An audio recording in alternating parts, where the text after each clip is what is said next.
Hello students, आज हम stereo coordination compounds का नया टॉपिक पढ़ेंगे। Stereo isomerism in coordination compound. यदि किन्हीं दो यौगिकों में समान लिगैंड एक ही केंद्रीय धातु आयन से उप सहसंयोजित हो, लेकिन त्रिविम में लिगैंडों की व्यवस्था में भिन्नता हो, तो वे यौगिक त्रिविम समावयवी कहलाते हैं तथा यह गुण त्रिविम समावयवता कहलाता है। Stereo isomers and stereo isomerism. Stereo isomerism दो प्रकार का हम पढ़ते हैं। ज्यामितीय समावयवता ज्योमेट्रिकल आइसोमेरिज्म, प्रकाशीय समावयवता ऑप्टिकल आइसोमेरिज्म। 4 और 6 कोऑर्डिनेशन नंबर वाले कॉम्प्लेक्स कंपाउंड्स में ज्योमेट्रिकल आइसोमेरिज्म। ज्योमेट्रिकल आइसोमेरिज्म वे है जिसमें मूलानुपाती सूत्र समान है, किंतु उसमें उपस्थित लिगेंड्स की जो व्यवस्था है उसमें भिन्नता पाई जाती है। इससे रासायनिक और भौतिक गुणों में भी भिन्नता पाई जाती है। इन्हें समपक्ष विपक्ष समावयवी भी कहा जाता है। समपक्ष समावयवी में समान समूह या लिगैंड एक दूसरे के पास होते हैं और विपक्ष समावयवी में समान समूह और लिगैंड एक दूसरे के विपरीत दिशा में या विकर्ण पर उपस्थित होते हैं।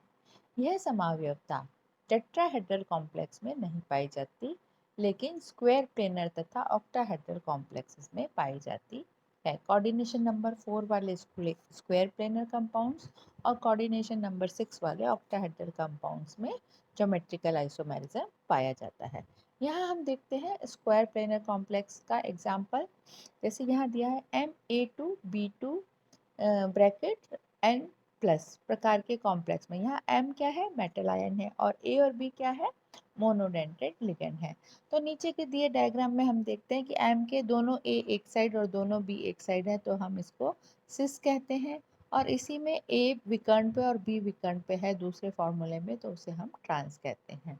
तो समान समूह पास पास स्थित होने पर सिस आइसोमेरिज्म और समान समूह एक दूसरे के विपरीत या विकर्ण पर उपस्थित होने पर ट्रांस आइसोमेरिज्म कहलाता है।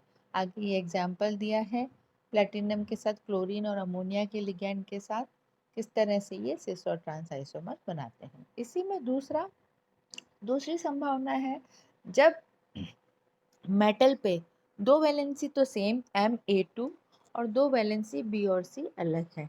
यहाँ पर हम देखते हैं कि A वैलेंसी जो सेम है वो सेम साइड पे है तो वो सिस है, और A वैलेंसी जो सेम है वो अपोजिट साइड पे या विकर्ण पे है तो वो ट्रांस है। इसी प्रकार MABCD, यहाँ पर चारों वैलेंसीज अलग हैं। तो यहाँ पर हम देखते हैं एक एग्जाम्पल के साथ कि Ma और B, यहाँ पर हम हर तरह से इसके अलग अलग स्ट्रक्चर बना सकते हैं। तो यहाँ पर आप देखते हैं कि अल्फ़ाबेटिक ऑर्डर पर या फिर प्रायोरिटी के क्रम में हम देखते हैं, जो हायर प्रायोरिटी वाले सेम साइड पे हों तो सिस, और हायर प्रायोरिटी वाले अपोजिट साइड पे हों तो उसे हम ट्रांस कहते हैं। इसी तरह से चौथा एग्जाम्पल हम देखते हैं कि असममित द्विदिंतुक लिगैंड अगर लगे हुए हैं तो वो किस तरह से स्क्वायर प्लेनर में हमारा सिस और ट्रांस बताएगा। यहाँ पर ग्लाइसिन लगाया है NH2CH2 C double bond O।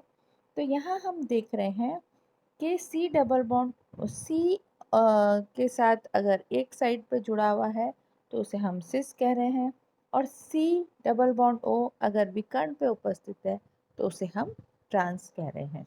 तो इस तरह से ये जो एग्जाम्पल हैं ये हमने किस पे देखे, स्क्वायर प्लेनर कंपाउंड पे, जहाँ 4 वैलेंसीज है, 4 कोऑर्डिनेशन नंबर है, 4 तरह से लिगेंड जुड़े होते हैं, और इस तरह से ये 4 प्रकार के आइसोमेरिज्म दर्शाते हैं। तो इसे हम कहते हैं ज्यामितीय समावयवता स्क्वायर प्लेनर स्ट्रक्चर में। नेक्स्ट लेक्चर में आपको बताएंगे हम ज्यामितीय समावयवता ऑक्टाहेड्रल स्ट्रक्चर में। आज का ये वाला स्ट्रक्चर यहीं पर खत्म होता है।